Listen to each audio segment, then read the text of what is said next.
football player, and you know, we'll see if he gets to the Santonio Holmes level. Santonio obviously climbed, but at this moment, I've got a lot of good feel about what he's going to become. So we get a chance to fast forward and get into the Big Ten. You know, we've been saying all along that this is going to be a tremendously challenging September, and it certainly has been at that, and it begins with the Big Ten, and I felt going into the Big Ten year that Illinois probably had as good a personnel as anyone in the league.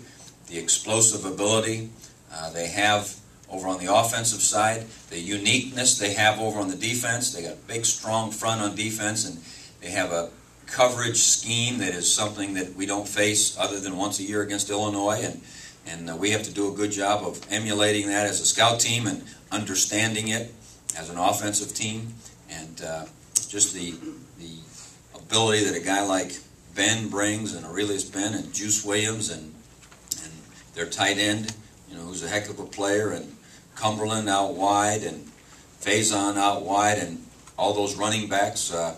I think our defense is going to have a tremendous challenge, and offensively, with the way that they play their defense, it's going to be a heck of a challenge. So we knew that this was going to be a tough ball game as we enter Big Ten play.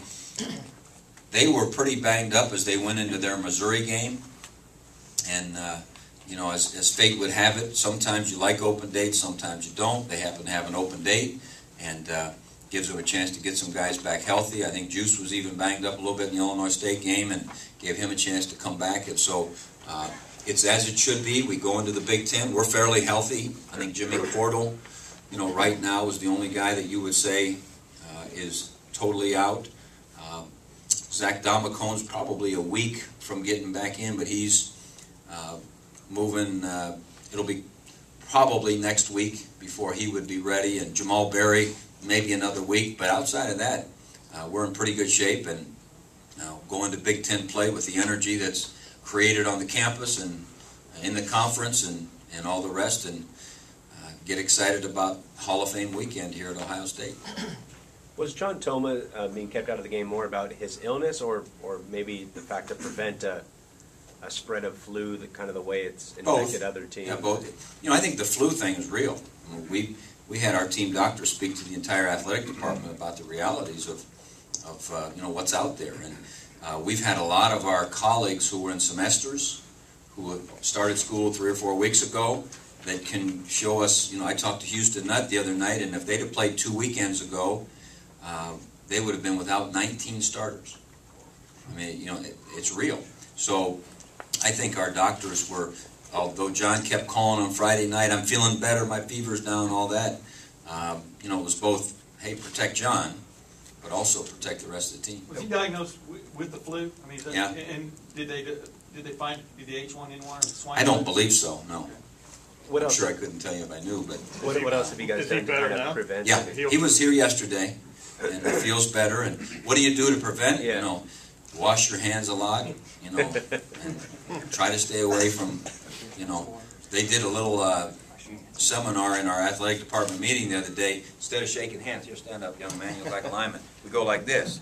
That's the way you're supposed to elbow bump. That's the newest thing, so you go back to the office, give it a little, it's happening, you know.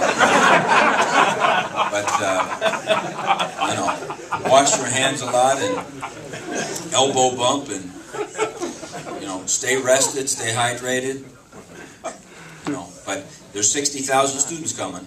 Somebody's going to have the flu, and, you know, and so we've got, you know, it's real. Andy Miller and Mike Adams are now bracketed as the starters at left tackle.